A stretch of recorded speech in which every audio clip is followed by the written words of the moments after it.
Yo quería, en primer lugar, pues dar las gracias al doctor Tinado, al doctor Ángel, a todas las personas que me han invitado a esta charla, a este ciclo de charlas, a tener la oportunidad de compartir algunas cosas, el tipo de investigación que estamos haciendo, lo que queremos desarrollar. Y quería remarcar, en primer lugar, una frase del doctor Tinado, ¿no? La necesidad del dinero digamos, implementar el tipo de investigación clínica en moléculas naturales para el manejo de enfermedades que hasta ahora mismo no tienen solución. Hoy por la mañana me desperté y vi que Juan Luis Arzuaga, el famoso antropólogo que co-descubierto el hombre de Atapuerca, que está ahí haciendo investigaciones muy interesantes sobre la humanidad hace 800.000 años, dijo que si el ser humano desapareciera, que los chimpancés evolucionarían hasta convertirse en humanos. Y yo me pregunto muchas veces, viendo la reticencia de los estamentos, de los poderes económicos, incluso de los estamentos científicos actuales, a la investigación en moléculas naturales para el manejo de patologías que hoy en día no tienen solución, si lo que está ocurriendo hoy en día es que están desapareciendo los chimpancés. Porque es que realmente es muy curioso. O sea, no entiendo cuando, a pesar de la acumulación de este tipo de evidencias, todavía hay tan poco interés por implementar, por dar difusión a este tipo de investigaciones, ¿no? Yo quería hablaros un poco de lo que estamos haciendo en la Fundación Jiménez Díaz, la investigación que estamos llevando a cabo en la vitamina C y el cáncer. Siempre empiezo por esta fotografía porque, como sabéis, 1937 fue el año de la vitamina C. Albert Szent-Györgyi recibió el Premio Nobel de Medicina y Fisiología por el descubrimiento de la vitamina C en la Universidad de Cambridge, la aisló a partir del pimentón. Y Paul Carrer y Norman Haworth recibieron el Premio Nobel de Química por desentrañar la estructura química de la molécula, que, como veis, tiene 6 átomos de carbono y es muy parecida a la glucosa. Szent-Györgyi fue un verdadero genio. Él, además, hizo estudios interesantísimos sobre las propiedades antiescorbúticas de la vitamina C y el potencial para el manejo de diversas enfermedades. Los hechos sobre la vitamina C. Como ha comentado antes bien el doctor Tinao, todos los seres vivos necesitan vitamina C, todos, unicelulares, pluricelulares, aves, plantas, animales, bacterias. Curiosamente, el conejo de Indias, el ser humano, algunos primates superiores, no producimos vitamina C. ¿Por qué? Se produjo hace 63 millones de años una mutación en una enzima que cataboliza el último paso de la conversión de glucosa en vitamina C. Se llama L-gulonolactona oxidasa. Es curioso porque no hay explicaciones claras que nos ayuden a explicar esta mutación en los primates superiores y en el ser humano y en los conejos de Indias. Hay gente que dice que son beneficios energéticos, no está del todo claro. El caso es que nosotros, al no poder producir nuestra propia vitamina C, tenemos que tomarlo por la dieta. Decía Linus Pauling que todos vivimos en unas condiciones de escorbuto subclínico. De hecho, él, con 89 años, en una conferencia, dijo que la FDA aconsejaba para los primates 2 milimolar, una ingesta de 2 milimolar de vitamina C diaria, y que, sin embargo, para los seres humanos 200 micromolar e incluso menos. Dice, esto tiene una explicación. Los primates son muy caros y nosotros no. Entonces, él decía también que cómo podemos, dice, cuando sea mayor, esto lo decía con 89 años, murió con 90 y tantos, dice, la FDA aconseja 200 micromolar, yo ya tomo 10 veces lo que aconseja la FDA, y cuando sea mucho mayor, tomaré 300 veces lo que aconseja la FDA. Es decir, él no estaba para nada de acuerdo con las indicaciones de la FDA para la ingesta y para las necesidades de la vitamina C para seres humanos. Está claro, si los primates y nosotros nos parecemos en un 98% de nuestro DNA, nuestras necesidades nutricionales van a ser muy parecidas. De hecho, el propio Juan Luis Arzuaga dice que más que carnívoros o vegetarianos, somos más bien frugívoros, como los primates. Fijaros, todo esto me llevó en el año 2014. Yo trabajo en cáncer de colon quimioresistente en la Fundación Jiménez Díaz Y me sorprendió ver que para el cáncer de colon metastásico con una mutación concreta en el gen KRAS hay un fármaco de uso común que se llama cetuximab. Es un uso común mundial. El problema es que los pacientes que tienen esta mutación en KRAS no se benefician de este fármaco. De hecho, pero solamente el 50% de los pacientes se podrían beneficiar, porque la mutación más o menos está presente en un 50% de los pacientes. Pero fijaros, hay otras mutaciones por debajo de KRAS que harían que todavía menos pacientes pudieran beneficiarse del cetuximab. De hecho, menos de un 10%. Y esto es lo que tenemos hoy en día para los pacientes de colon metastásico, cuando el colon es una de las neoplasias más frecuentes en todo el mundo. Esto es asombroso y es triste. Entonces me encontré con estos artículos donde hablaban de la actividad antineoplásica, el potencial antineoplásico de la vitamina C y, como veis aquí, algunos trabajos publicados en revistas tan importantes como PNAS en modelos de murinos, de ratón. Este último trabajo publicado en 2014 es un Science Translational Medicine, donde no solamente habla del potencial de la vitamina C para el manejo clínico del cáncer de ovario, sino también para paliar los efectos indeseados de la quimioterapia. Yo lo que me encontré en la literatura en el año 2014 es muchos qué hace la vitamina C, pero poco cómo lo hace. Y creo que esto es fundamental, porque sabiendo en profundidad, desentrañando los mecanismos moleculares, podemos saber cuáles son las combinaciones ideales de determinadas moléculas para tratar diversas patologías. Y son moléculas naturales. La quimioterapia son modificaciones de síntesis de moléculas naturales. La vincristina, por ejemplo, tan utilizada, o el Taxol, que se utiliza en el cáncer de mama. Fijaros, esta fotografía la he variado. Siempre ponía a Linus Pauling, que fue, digamos, el genio que empezó con la investigación de la vitamina C en el cáncer, pero no fue el genio que comenzó con el uso de macrodosis o dosis farmacológicas para la utilización de vitamina C en enfermedades, en patologías. Porque quien empezó con todo esto fue el doctor Irwin Stone, que lo veis ahí arriba junto a Linus Pauling, que él empezó a utilizar macrodosis de vitamina C para el catarro común y la gripe, y vio resultados sorprendentes en sus estudios iniciales. De hecho, escribió un libro con Linus Pauling que se llama la vitamina C y el catarro común, al cual Linus Pauling le pidió a Irwin Stone que le dedicara un ejemplar.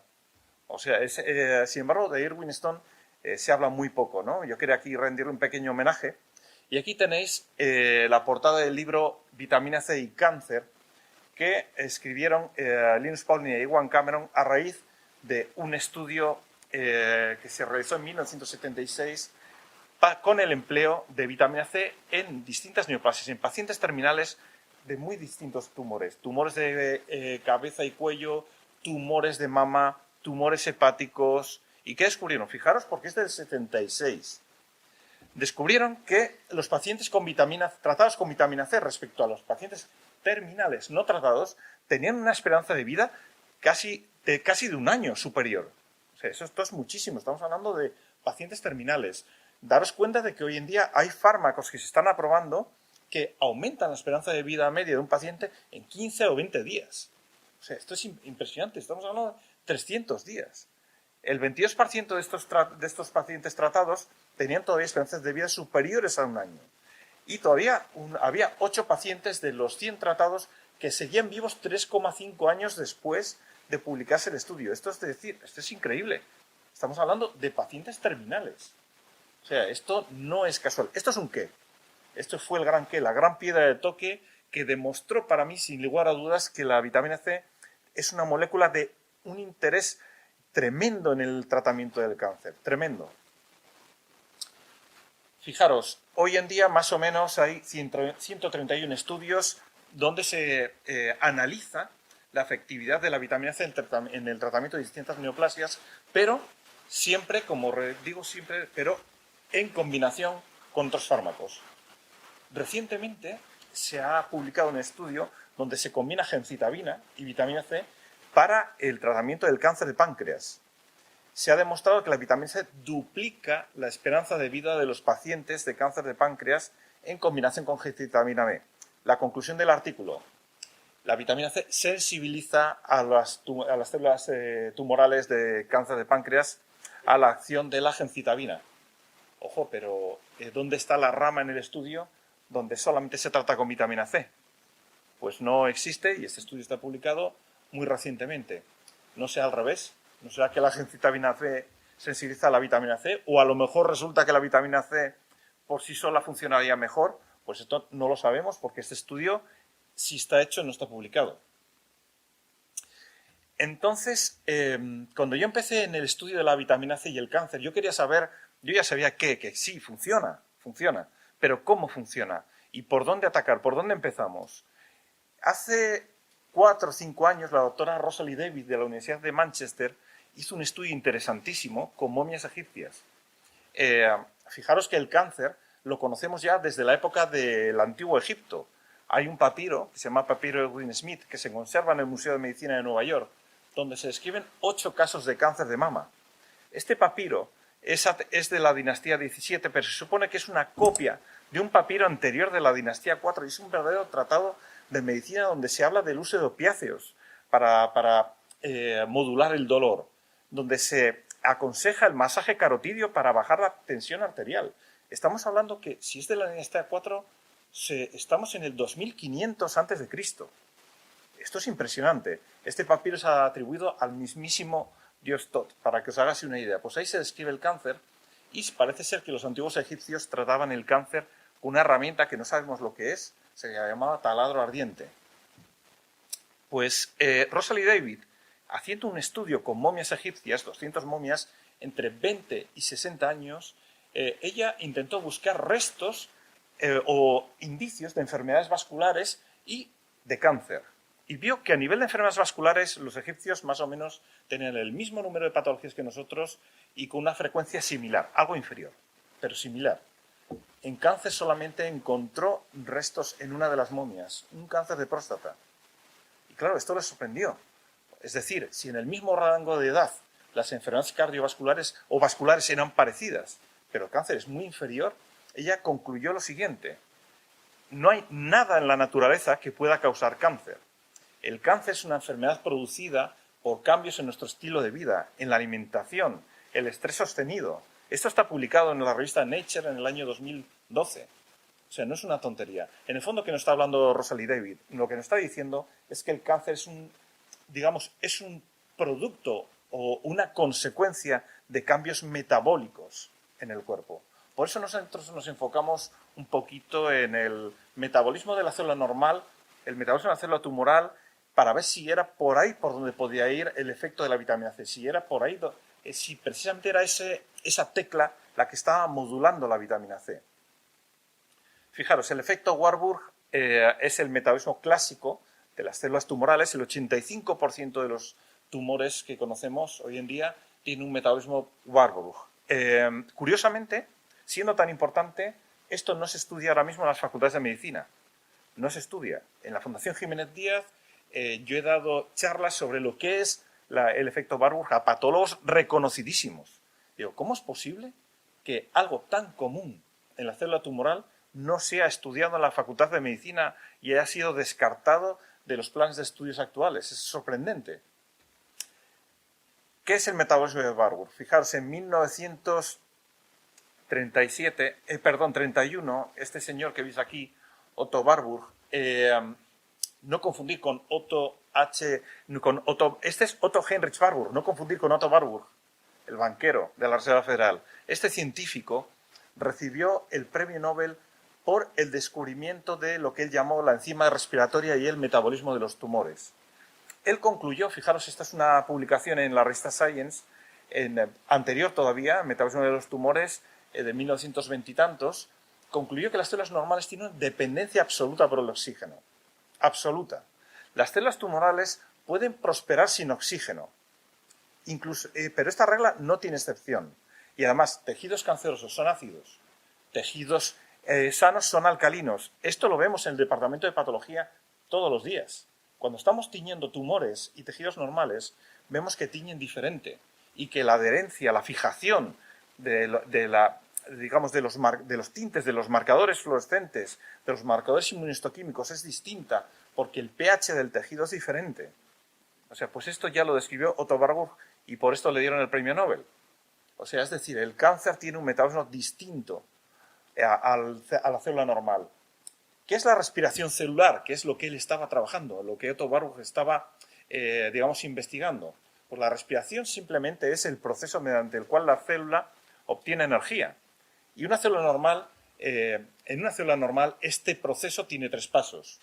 La glicólisis, la transformación de glucosa en una molécula que se llama piruvato.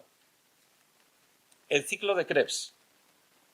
En el ciclo de Krebs esto se produce fuera de la mitocondria, el ciclo de Krebs ya dentro de la mitocondria, el piruvato es convertido a oxalacetato y de ahí hay una serie de reacciones, de nuevo, anabólicas y catabólicas que pueden producir, no me va a dar tiempo en 5 minutos, pero trataré de no extenderme demasiado, van a producir NAD, NADH y sobre todo ATP y electrones que van a ser transferidos a la cadena respiratoria. Aquí estos electrones, van a ser cedidos al oxígeno con la consecuente producción de ATP, energía para la célula. Así es como nosotros funcionamos. Pero fijaros, en un tejido normal, diferenciado, ¿qué está ocurriendo? El 85% de la energía es, digamos, obtenida a través de la fosforilación oxidativa. Es decir, la glucosa se transforma en piruvato, ciclo de Krebs, cadena respiratoria y se produce ATP. Fijaros, más o menos 26 moléculas de ATP, perdón, 36 moléculas de ATP por molécula de glucosa. Pero cuando no hay oxígeno, el metabolismo cambia. La glucosa se transforma en piruvato y fuera de la mitocondria es transformada en lactato, una fermentación, un proceso muy ineficiente. 2 moléculas de ATP solamente por molécula de glucosa. En un tejido, digamos, proliferativo, en las células madre de cada tejido, o en los tumores, lo que ocurre es que el 85% de la energía se produce por fermentación. La glucosa pasa directamente al lactato, incluso en presencia de oxígeno. Esto es muy ineficiente. Fijaros, solamente 4 moléculas de ATP por molécula de glucosa. Entonces hay que hacerse una pregunta. La pregunta es, ¿por qué prospera? ¿Por qué es tan exitoso el cáncer? Cuando es muy ineficiente a nivel energético. ¿Qué hemos dicho? Fijaros, lo que ocurre en el tumor es que la glucosa es fermentada a lactato. Ese ácido láctico es expulsado fuera de la célula. En el entorno de la célula se vuelve ácido. Hay muchos protones. ¿Qué ocurre? Cuando el oxígeno viene hacia la célula, se encuentra con esos protones y se forma agua, H2O. Entonces, ese agua es precisamente lo que produce la hinchazón característica de los tumores, el oncos. El oncos. De ahí viene oncología, acordaros. Este término lo inventó Galeno, el médico de Marco Aurelio, el emperador de Gladiator. Oncología. Ahí viene, esta hinchazón. Fijaros si es importante el metabolismo de Warburg, que esto es, digamos, la base central del PET. En el PET lo que hacemos es poner glucosa marcada reactivamente a un paciente y donde se acumula podemos ver no solamente la localización del tumor, sino el tamaño, con una precisión de milímetros. Podemos ver incluso si hay producción de nuevos vasos sanguíneos. ¿Esto por qué ocurre? Porque todos los tumores, o el 85% de los tumores, tienen esta avidez por la glucosa. Es decir, fijaros porque esto es importante. Robert Weinberg, uno nominado al premio Nobel más de 10 veces por la cadena de mutaciones del cáncer colorectal, dice que el cáncer es una enfermedad eminentemente genética. Yo digo, aquí lo que estamos viendo en esta prueba es que independientemente del tumor y del background genético, el 85% de los tumores tienen avidez por la glucosa. Con lo cual yo pienso más bien que el cáncer es una enfermedad eminentemente metabólica, independientemente del background genético de dicha enfermedad. Pero bueno, yo no soy nominado al premio Nobel. Entonces, todavía. Fijaros, en la fundación hemos publicado 2 trabajos en la revista Oncotarget y Seminars in Cancer Biology, donde tratamos de indagar en el cómo. O sea, cómo hace la vitamina C lo que hace, cómo su función selectiva antineoplásica. Siempre se asumió que esto era por la producción de especies reactivas de oxígeno que la célula tumoral no podía manejar debido a mutaciones en las enzimas catalasa y superóxido dismutasa que sí están presentes en la célula normal. Esto no es cierto. perdón, no es del todo cierto. ¿Por qué? Hay células en cáncer de mama, como las células MCF7, que sí producen, sí expresan superóxidos mutasa y catalasa. Sin embargo, la vitamina C sigue siendo efectiva y la sigue matando. Hay otros mecanismos distintos y hay que indagar en ellos, porque es necesario para saber en qué patologías, cuándo puede ser útil la vitamina C, qué dosis podemos dar a un paciente. Por esto queremos indagar en este tipo de estudio molecular. En 2016 publicamos que la vitamina C era efectiva en tumores colorectales con mutaciones gen KRAS porque deslocalizaba dicho gen, dicha proteína. La proteína KRAS, cuando está mutada, señaliza hacia el núcleo, pero ¿qué ocurre? Cuando se despega de esa membrana, ya deja de señalizar independientemente de la mutación que tenga. Esto lo publicamos en la revista Oncotarget y a finales de 2018 publicamos este artículo en Semestry Cancer Biology, Targeting RAS Dependent Chemioresistance, es decir, haciendo diana la quimioresistencia dependiente de RAS. Aquí hablamos de la conexión con Barbour. Hacemos una revisión de los moduladores metabólicos que pueden ser útiles en el manejo clínico de la quimioresistencia en el cáncer de colon, incluyendo la vitamina C y sus posibles mecanismos. También hablamos de la resistencia, porque los moduladores metabólicos también se encuentran con resistencias. ¿Por qué? La célula tumoral es muy lista. Hemos dicho que la mayor parte de la energía se produce por fermentación, pero la mitocondria es activa, es funcional. ¿Qué pasa? Si nosotros ponemos un módulo metabólico para medir la glicólisis aberrante, lo que hace el tumor es poner en funcionamiento otra vez esa mitocondria que es funcional, aunque sea menos activa. Entonces, así, por eso nos estamos encontrando también resistencias en algunos moduladores metabólicos. En 2019 hemos publicado este capítulo en un libro de la serie Advances in Experimental Medicine, donde también revisamos, haciendo hincapié específicamente en el papel de la vitamina C para el manejo clínico de la resistencia en tumores colorectales con la mutación en KRAS. Esto es importante porque ha sido editado en Springer Nature y este tipo de libros está en hospitales de todo el mundo, en universidades de todo el mundo. Esto ya, digamos, va a ser más difícil llamarlo pseudociencia, ¿no? Muchas veces cuando yo veo a famosos políticos hablar de pseudociencia, pues recuerdo pues esto, ¿no? Lo que decía el doctor Abraham Hofer con Linus Pauling, vitamina B3 más vitamina C para el manejo de la esquizofrenia. Digo yo, si repartieran esto en los parlamentos, a lo mejor iba a mejorar un poquito la percepción de la ciudadanía, ¿no? Pero bueno, todavía no se va a dar. Fijaros, en el 2016 lo que hemos visto es esto. Os lo voy a explicar rápidamente. Aquí, esto es una ruta que se llama ruta de las quinasas, que está constitutivamente activa en el cáncer porque KRAS está mutado.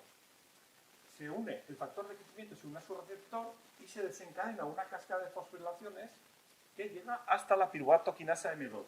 La piruvato quinasa M2 se trasloca al núcleo y hay una activación de genes, por ejemplo, GLUT1, PTB, genes implicados en la progresión tumoral y en la angiogénesis y en la captación de glucosa. Pero fijaos, vitamina C entra por su receptor o bien por el receptor de la glucosa, dependiendo de su estado de oxidación. ¿No se oye? Es que si no, ¿cómo os enseño esto? Bueno, me oís, ¿verdad? ¿Me oís? La vitamina C llega aquí, es capaz de deslocalizar el gen KRAS, perdón, la proteína KRAS, digamos, rompe su sustentación con la membrana celular. Entonces, independientemente de las mutaciones que tengamos aquí, ya no señaliza hacia el núcleo. Y el no señalizar está, digamos, inhibiendo la expresión de todos estos genes que teníamos aquí upregulados. O sea, esto es muy interesante porque ahora mismo no conocemos ningún fármaco en la clínica que tenga este tipo de actividad. Es muy, muy interesante. Yo creo que sería necesario invertir más fondos, más dinero, más científicos, más gente para estudiar el potencial de esta molécula. Nosotros hicimos también un pequeño trabajo, queríamos ver muy bien, esto lo vemos en cultivos celulares, pero en ratones, ¿qué es lo que pasa? Cogimos un modelo murino y, como veis aquí en el dibujito, lo que hacemos es coger células tumorales de pacientes, de líneas humanas, las inyectamos en el lomo, a unos ratones los tratamos con vitamina C intraperitoneal y otros ratones no, y vemos lo que pasa en los tumores. Y fijaros, o sea, al cabo de 15 días, esto es el crecimiento de los tumores de los ratones no tratados. Fijaros en los ratones tratados con vitamina C. El volumen tumoral es un 50% menor, un 50% menor. Podéis verlo aquí en la fotografía, ¿no? Los tumores tratados versus los tumores no tratados. O sea, el tamaño, la diferencia de tamaño es ostensible, el volumen es muy diferente. Pero queríamos ver también qué está ocurriendo con algunos marcadores de la vitamina C, como es la piruvato deshidrogenasa quinasa 1. ¿Qué marcador es? Esto es un inhibidor del ciclo de Krebs y en muchos tumores, y especialmente en los carros mutados, está súper activado. Y fijaros, ratones no tratados con vitamina C, ratones tratados con vitamina C, tumores. Fijaros la expresión. La expresión de PDK1 está tremendamente inhibida. Fijaros en la gráfica. Más de un 50% de inhibición en una proteína que está súper expresada en tumores Carras mutado, simplemente por haber inyectado a estos ratones vitamina C intraperitoneal. Esto es, bueno, increíble. O sea, yo no conozco ningún otro fármaco ahora mismo que estemos utilizando en el hospital, ni siquiera la famosa inmunoncología, que pueda hacer este tipo de cosas. Seguimos con el efecto Warburg, porque queríamos ver otros moduladores y la vitamina C puede estar actuando sobre otras proteínas importantes en este metabolismo aberrante tumoral. HIF1 es uno de estos protagonistas, es el factor inducible por hipoxia, es una proteína que, como veis aquí, tiene dos subunidades, HIF1 alfa, HIF1 beta. HIF1 alfa está expresado en todos los tejidos y su regulación es dependiente de oxígeno. Fijaros, cuando hay oxígeno, HIF1 alfa se une a la proteína von Hippel-Lindau y es degradada, no pasa nada. Pero ¿qué ocurre en situaciones de ausencia de oxígeno? HIF1 alfa no es degradada, se acumula, se une a su subunidad HIF1 beta, van hacia el núcleo y empieza un programa de transcripción aberrante. Y HIF1 alfa lo tenemos sobreexpresado en todos los tumores, sean carros mutado o no sean carros mutado. Algunos de estos genes, Diana, GLUT1, la puerta de la glucosa, lactato deshidrogenasa, el que está, digamos, modulando la transformación de piruvato a lactato, o el famoso inhibidor del que os acabo de hablar, PDK1, piruvato deshidrogenasa quinasa, el inhibidor del ciclo de Krebs. Quisimos ver a nivel de mensajero, ya sabéis que el flujo de información genética va desde el ADN, luego el ARN hasta la proteína. El mensajero, digamos, es el que lleva la información para la codificación y la generación de proteínas nuevas en la célula. Queríamos ver si la vitamina C tenía ya efecto a nivel de mensajeros sobre algunas de estas dianas. Y fijaros, sobre HIF1 más o menos los niveles se mantienen estables tanto en presencia como en ausencia de vitamina C. Hay ligeras variaciones, pero no son significativas a lo largo del tiempo. Fijaros, la barra de error es muy grande, pero cuando vimos a nivel de PDK1 y GLUT1 las dianas de HIF, sí que hemos visto ya regulación en los niveles de ARN mensajero. Fijaos el control, 6 horas, 12 horas, 24 horas, hay modulación. O sea, realmente sí que parece que hay una modulación del mensajero por vitamina C y en GLUT1 ya no os cuento nada. O sea, fijaros las diferencias, son enormes. O sea, realmente la vitamina C ya antes de la proteína tiene actividad a nivel de la transcripción celular. A nivel de proteína, quería comentaros que utilizamos cloruro de níquel para simular condiciones de hipoxia en los ensayos. Es muy difícil trabajar en condiciones de hipoxia. Las cámaras de hipoxia son muy caras, en el hospital no tenemos. El cloruro de níquel la simula y fijaros, HIF1 antes y después de tratar con cloruro de níquel. Pero fijaros cuando tratamos con vitamina C, a las 6 horas. La proteína baja, la expresión de la proteína baja enormemente. Si veis a las 24 horas, prácticamente desaparece. Desaparece la expresión de HIF1A en las líneas celulares tratadas con vitamina C. Pero la lactato deshidrogenasa, como veis, la desaparición es más lenta. A las 6 horas se ve poca diferencia, pero a las 8 horas ya empezamos a ver algo. A las 12 horas, a las 24 horas, no hay una desaparición, hay una disminución de la expresión de la proteína. Pero hay un efecto, lo cual sigue siendo muy interesante porque estamos hablando de que la vitamina C efectivamente está modulando el metabolismo tumoral. PDK1, el inhibidor del ciclo de Krebs, fijaros, controla a las 6 horas vitamina C, fijaros la diferencia, y fijaros a las 24 horas. El inhibidor del ciclo de Krebs está prácticamente desapareciendo como efecto del tratamiento de esos tumores por vitamina C. O sea, esto es sorprendente. Fijaros aquí de nuevo en los tumores humanos generados en ratón. Este es el marcaje marrón para para GLUT1, que es una de las dianas. Fijaros la puerta de entrada de la glucosa. Fijaros qué diferencia tan enorme. Fijaros aquí qué diferencias observamos. Cómo, o sea, es tremendo. Esto es objetivo. Esto es un dato, es irrefutable y repetitivo, porque todos estos ensayos los hemos repetido muchas veces. ¿Qué es lo que tenemos actualmente entonces con vitamina C en el laboratorio? ¿Qué hemos observado? La vitamina C inhibe HIF-1 alfa, uno de los reguladores del metabolismo de Warburg. Además, inhibe la expresión del transportador de glucosa, con lo cual estamos inhibiendo el paso de glucosa a la célula. Estamos inhibiendo la transformación del piruvato en lactato. Y además, estamos inhibiendo el inhibidor del ciclo de Krebs. Fijaros, HIF-1 alfa además regula negativamente la expresión de Jumanji T1, es un modulador epigenético muy importante. Creemos entonces, no lo podemos asegurar, pero creemos y estamos en ello que la vitamina C podría modular Jumanji T1, o sea, modificaciones epigenéticas asociadas a la vitamina C mediante regulación a HIF-1. ¿Cuáles son nuestros próximos objetivos? Queremos analizar por espectroscopía de masas si metabolitos asociados al ciclo de Krebs se están acumulando debido al tratamiento de vitamina C en estos tumores resistentes. Queremos hacer este mismo análisis en biopsias de pacientes. O sea, queremos coger tumores de pacientes, los tratamos con vitamina C y queremos ver si ahí hay una modificación. Porque aquí ya vemos si este efecto que estamos viendo es general o no es general.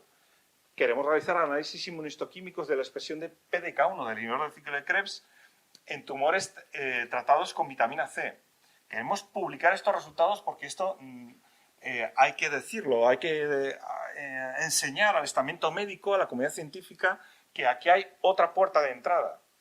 Y este vídeo es un vídeo distinto de una línea tumoral resistente a cetuximab. Quise que pudierais comprobar el efecto que tiene la vitamina C sobre estas células quimioresistentes en 24 horas. Pero yo no sé si esto se puede ver o qué botón hay que pulsar. Fijaros, estos son células, se llaman células de LD1, son líneas celulares de cáncer colorectal.